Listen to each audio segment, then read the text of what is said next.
Yes, ninth class. तो last class में हम लोगों ने क्या पढ़ा था? बैड हार्वेस्ट होने लगी थी, स्ट्रगल्स कैसे शुरू हुए थे लोगों के, राइट? स्केसिटी ऑफ ग्रेन्स होने लगे थे क्योंकि बैड हार्वेस्ट होने लगी थी। उसके बाद राइजिंग इन फूड प्राइजेस जो थे उनमें बढ़ोतरी होने लगी थी, ठीक है। इससे क्या हुआ था कि जो गरीब लोग थे, जो बिल्कुल पुअर लोग थे, जो स्मॉल पीजेंट्स थे, जिनका खुद का कोई लैंड नहीं था, है ना, उनको ब्रेड, अपनी रोजी रोटी कमाने में बड़ी मुसीबत आने लगी थी। उनको खाने को नहीं मिल रहा था क्योंकि प्राइजेस जो थे वो इतने बढ़ गए थे, लेकिन उनकी जो वेजेस थी, वेजेस वहीं की वहीं फिक्स्ड रखी गई थी, ठीक है ना। डिजीज और एपिडेमिक्स बढ़ते गए और खाने के लिए जो थी वो लड़ाइयाँ शुरू होने लगी, फूड रायट्स होने लगे। इससे क्या हुआ कि लोगों का शरीर, जो बेचारे गरीब लोग थे वो और गरीब बनते गए, उनका शरीर कमजोर होता गया। और इसने क्या किया कि इन सब चीजों ने एक इंक्रीज इन डेथ्स को दिखाया लोगों को, ठीक है ना। अब इसकी वजह से लोगों के अंदर एक गुस्सा फूटा, एक एंगर फूटा। तो जो मिडिल क्लास लोग थे, इस एंगर ने उन मिडिल क्लास लोगों को जन्म दिया। एक सोशल ग्रुप बन गया वो मिडिल क्लास, है ना। उनके अंदर एक आग होती गई कि हम लोगों को इसके लिए आवाज़ उठानी है, हम लोगों को प्रोटेस्ट करना है। क्योंकि जो मिडिल क्लास हैं वो एक प्रिविलेजेस वो ये चाहते थे कि सबको मिले, है ना। अब इसमें बहुत सारी चीज़ें ऐसी भी थी कि जो पीजेंट्स और वर्कर्स थे उन्होंने इस रिवोल्ट में पार्टिसिपेट भी किया इन लोगों के साथ, ठीक है ना। जो थोड़े बड़े पीजेंट्स और वर्कर्स थे, जो जिनके पास छोटा लघु उद्योग था, उन लोगों ने इसमें बढ़ चढ़कर भाग लिया। 18th सेंचुरी अपने आप में एक ऐसी विटनेस है जो कि इस सोशल ग्रुप के पैदा होने में अब पूरा एक अपना हाथ इसका है 18th सेंचुरी का, ठीक है ना। मिडिल क्लास, सोशल ग्रुप, ये दोनों एक ऐसे ग्रुप थे जो कि जिन्होंने एक चिंगारी को फैलाया कि हमको इसके लिए प्रोटेस्ट करना है, ठीक है। ट्रेड करने लगे, गुड्स मैन्युफैक्चर करने लगे लोगों के साथ, वुलन टेक्सटाइल्स, सिल्क टेक्सटाइल्स, इन सब चीज़ों में, इन सब एक्टिविटीज़ में इंडल्ज होने लगे वो लोग, ठीक है। और प्रोफेशनल लॉयर्स, एडमिनिस्ट्रेटिव ऑफिशियल्स, इन सब की पढ़ाई करने लगे। धीमे धीमे इन लोगों में एजुकेशन आने लगी और इनको ये बिलीव होना शुरू हो गया कि ज़रूरी नहीं है कि जो राजा का बेटा है वो राजा बनेगा, है ना। एक ये मोनार्की बहुत पहले से फ्रांस ने सेट कर रखी थी कि जो राजा का बेटा है, जो नोबिलिटी का बेटा है, उसको सारे प्रिविलेजेस मिलेंगे। ये एक मोनार्की थी उन लोगों की। लेकिन इस मोनार्की को चेंज करने में जॉन लोकी और रसो ने भी मदद की। ये एक फिलोसोफर थे और जॉन लोकी जो थे वो तो फादर ऑफ लिबरलिज्म थे, ठीक है ना। उन्होंने इस चीज़ को बहुत अच्छे से लगा कि ये जो आइडिया है मोनार्की का कि राजा का बेटा राजा बनेगा, ये बिल्कुल गलत है। मेरिट के हिसाब से हर एक इंडिविजुअल को अधिकार है कि वो प्रिविलेजेस का फायदा उठाए, ठीक है ना। और ऐसी ही एक क्रांति जो थी, धीमे धीमे उसने लेजिस्लेटिव, एग्जीक्यूटिव और जुडिशरी को जन्म दिया। जुडिशरी को जब जन्म दिया तो काफ़ी सारी चीज़ें क्लियर होती गई। यूएसए से फ्रांस ने ये टेक्निक ली थी, ठीक है ना, लेजिस्लेटिव, एग्जीक्यूटिव और जुडिशरी की, ठीक है ना। तो लेजिस्लेटिव जो थी वो फैसले लेती थी, एग्जीक्यूटिव उसे एग्जीक्यूट करती थी और जुडिशरी उसमें जो भी कमी घटी होती थी उसको पूरा करती थी, ठीक है ना। यही जो आइडिया था, इसने आगे जाके लुइस 16 का जो प्लान था उसको जो प्रिविलेज जो वो दूसरों अमीर, नोबिलिटी और क्लर्जी को देना चाहता था, उस प्लान को पूरी तरह नेस्तनाबूद कर दिया था, ठीक है ना। और धीमे धीमे नेचुरल जस्टिस होना स्टार्ट हो गया था। अब हम आगे जो अपना टॉपिक है, इसी के थ्रू आउटब्रेक, एक रिवॉल्यूशन का आउटब्रेक हुआ था। इन्हीं सब चीज़ों ने एक रिवॉल्यूशन को पैदा किया था, ठीक है। तो Louis 16 had to increase taxes for reason you have learned in the previous section. उसको अपने जो टैक्सेस थे उन सारी चीज़ों को वर्क में लाने के लिए वापस इंक्रीज करने पड़े। How do you think he could have gone about doing this? कैसे सोच सकते हो आप कि इतना सब होने के बावजूद भी अभी भी वो अपने टैक्सेस को बढ़ा रहा है, right? In France of old regime the monarch did not have the power to impose taxes according to his will alone. पुराने टाइम में, पुराने एम्पायर के टाइम पे जो मोनार्क होते थे उनको ये अकेला राइट नहीं था या पावर नहीं थी कि वो अकेले टैक्सेस को इम्पोज कर सकें। Rather he had to call a meeting, या तो फिर उनको एस्टेट जनरल की मीटिंग बुलानी पड़ती थी, या फिर would have pass his proposal for new taxes, या फिर सिर्फ एक प्रपोजल पास करना होता था, right. The estate general was a political body to which the 3 estates sent their representatives. State general एक पॉलिटिकल बॉडी हुआ करती थी जो अपने 3 estate रिप्रेजेंटेटिव्स को फैसला लेने के लिए या मीटिंग शामिल होने के लिए भेजा करती थी।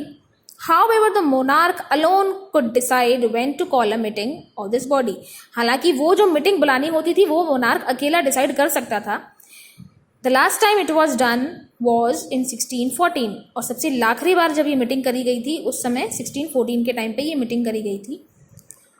On 5th May 1789, Louis XVI called together an assembly of Estate General to pass proposals for new taxes. और 5 मई 1789 लुइस 16 ने एक असेंबली बुलवाई अपना ये जो न्यू टैक्सेस का प्रपोजल था इसको पास करवाने के लिए। A resplendent hall in Versailles was prepared to host the delegates. एक रेस्प्लेंडेंट हॉल जो है वो प्रिपेयर किया गया ताकि वहाँ पे डेलीगेट्स आएँ और मीटिंग हो। The first and second estate sent 300 representatives. First और सेकेंड estate जो थे उन्होंने almost 300 representatives अपने भेजे थे, who were seated in rows facing each other on two sides. दो sides में rows बनाई गई थी और एक दूसरे को face करते हुए वो लोग बैठे थे. While the 600 members of third state had to stand at the back. जबकि 600 मेंबर जो थर्ड स्टेट के हुआ करते थे उनको पीछे खड़ा होना होता था। The third state was represented by its more prosperous and educated member. जो थर्ड स्टेट था वो more educated था और prosperous भी था। Peasants, artisans and women were denied entry to the assembly. इसीलिए जो किसान थे, artisans थे और women जो थी उनको असेंबली में एंट्री लेने के लिए मना कर दिया। However, their grievances and demands were listed in some 4,000 letters. लेकिन फिर भी जो उनकी इच्छाएं थी, उनके जो विशेष थे और उनकी जो डिमांड्स थी वो ऑलमोस्ट 4,000 लेटर्स में लिस्टेड की गई, which the representatives have brought with them, जो कि रिप्रेजेंटेटिव्स अपने साथ लेकर आए थे। Voting in the state general in past had been conducted accordingly to principle that each state had one vote. State general की तरफ से हर एक स्टेट को एक वोट देने का अधिकार था। This time too, Louis XVI was determined to continue the same practice. और इस टाइम भी Louis XVI जो था वो सेम प्रैक्टिस कंटिन्यू कर रहा था। But members of the third state demanded that voting now be conducted by assembly as a whole. लेकिन जो थर्ड पार्टी के, जो थर्ड स्टेट के जो मेंबर्स थे उन्होंने ये अपनी एक आइडिया एक्सप्रेस किया कि वोटिंग जो है that should be conducted assembly wise as a whole, ठीक है, where each member would have one vote. हर एक मेंबर अपना वोट दे सकता है। This was one of the democratic principle. ये एक अपने आप में डेमोक्रेटिक प्रिंसिपल था, put forward by philosophers like Rousseau in his book The Social Contract. और फिलोसोफर जो रसो थे उनकी तरफ से, उनकी एक बुक से लिया गया था The Social Contract. When the king rejected this proposal, member of third estate walked out of assembly in protest. अब जब ये सुनकर किंग जो थे लुइस 16, उन्होंने जब ये प्रपोजल कैंसिल किया, उन्होंने इसको रिजेक्ट कर दिया, तो जो थर्ड पार्टी के स्टेट के जो असेंबली के जो मेंबर्स थे वो बाहर निकल गए और उन्होंने प्रोटेस्ट करना स्टार्ट कर दिया। The representatives of third estate viewed themselves as spokesmen for the whole French nation. On 20th July, they assembled in hall of an indoor tennis court in ground of Versailles. Representatives of third state viewed themselves as spokesmen for the whole. वो अपने आप को यही समझ रहे थे कि वो एक फ्री नेशन के वक्ता हैं। On 20 जून, 20 जून को they assembled in hall, वो एक हॉल में असेंबल हुए of an indoor tennis court, एक इंडोर टेनिस कोर्ट में in the ground of Versailles. They declared themselves a national assembly. उन्होंने अपने आप को एक नेशनल असेंबली डिक्लेयर किया and swore not to disperse till they had drafted a constitution for France. और ये कसम खाई, swore लिया, प्रॉमिस ली कि वो तब तक नहीं बिखरेंगे, तब तक एक दूसरे का साथ नहीं छोड़ेंगे जब तक कि वो एक फ्रांस के लिए कॉन्स्टिट्यूशन नहीं बना देते। That would limit the power of this monarch. They were led by Mirabeau Abicius. Mirabeau was born in noble family. Mirabeau जो थी ये वो एक नोबल फैमिली पे बॉर्न हुए थे, but was convinced of need to do away with society of feudal privileges. He bought out a general and delivered powerful speeches to crowds assembled at Versailles. काफ़ी सारे जनरल्स वो अपने साथ लेकर आए थे, like magazine, important papers और काफ़ी स्ट्रॉन्ग पावरफुल स्पीचेस उनके होते थे जो कि वो वर्सलीज की असेंबली में दिया करते थे।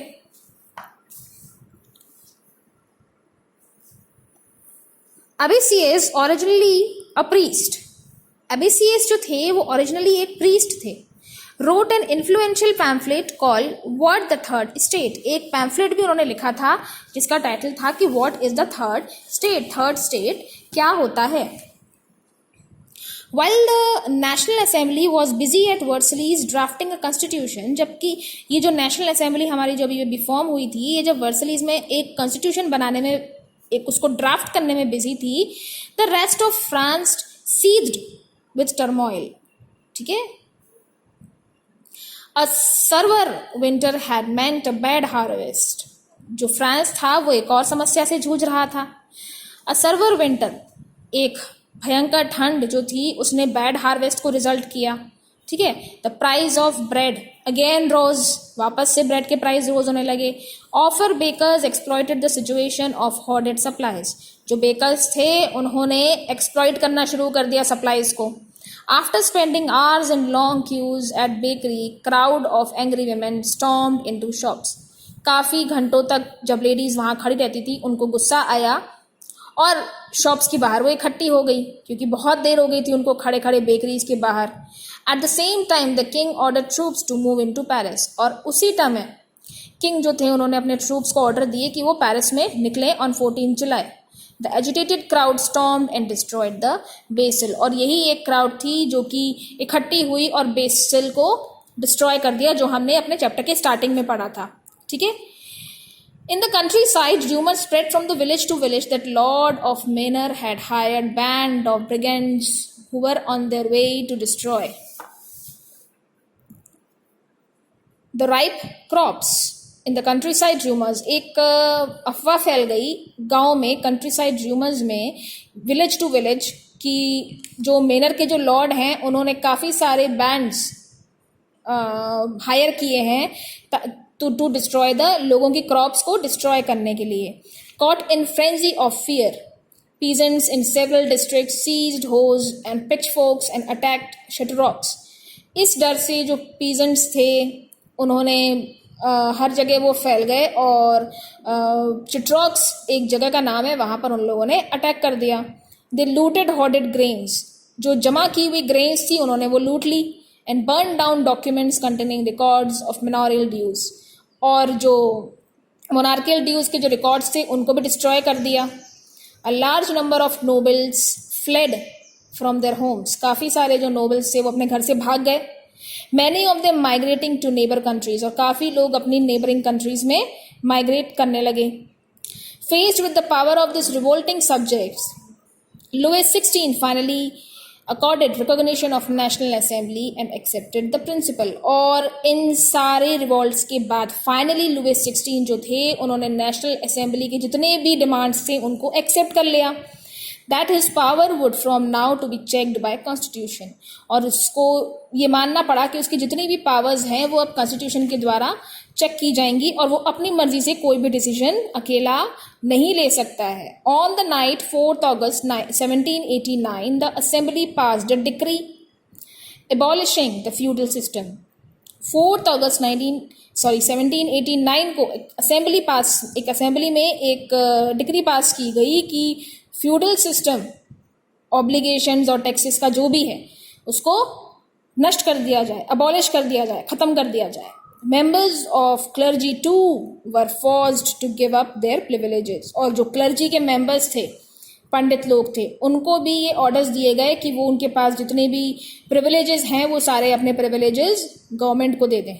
Teeths were abolished and land owned by church were confiscated, जितनी भी लैंड जो चर्च अपने अंडर लेके बैठा था उनको भी ले लिया गया।